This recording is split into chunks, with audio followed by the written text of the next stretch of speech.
Recipe হৈছে ইয়াৰ পালেং, motor, বিলাহী আৰু কচ মাছ দি বনাইছোঁ বইল খাবলৈ বহুত ভাল লাগে এনেকৈ আৰু ৰচুন আদা থেতেলিয়াই দিম আৰু ফুলকবি, ব্ৰকলি আৰু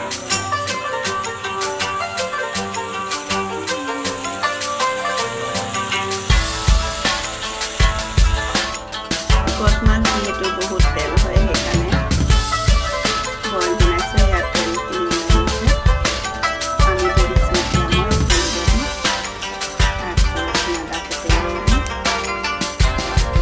তেল দিয়া লৈ হৈ গৈছে।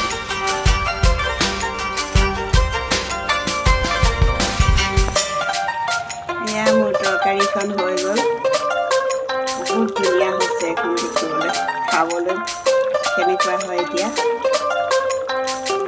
বইল তৰকাৰী হয় এখন। এতিয়া মই ওপৰত ধুনীয়া পাত কেইটামান দি দিম। ধুনীয়া দি দিছোঁ। আজি মোৰ ৰেচিপিটো ইমানেই। আৰু এটা মই বিলাহী পিটিকা বনাম। বিলাহী পুৰি কণ কণ বিলাহী পুৰি কেনেকৈ পিটিকা বনাম। কণ বিলাহী পুৰি মিৰিকা বিলাহী বুলি কয়। এইটো পুৰি খাবলৈ বহুত ভাল লাগে।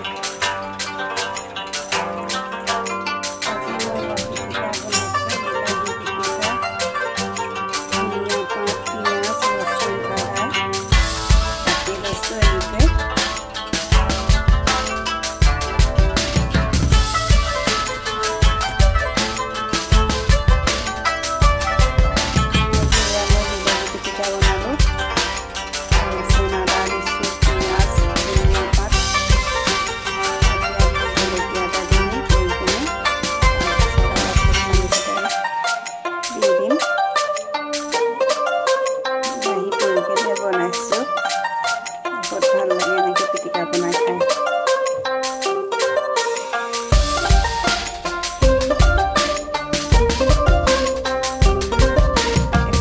থালি আজি কচ মাছ, পালেং, বিলাহী, বহলি বইল বনোৱা, ব্ৰকলি, ফুল আলু, বিলাহী পিটিকা, এইখনেই মোৰ আজি খালোঁ।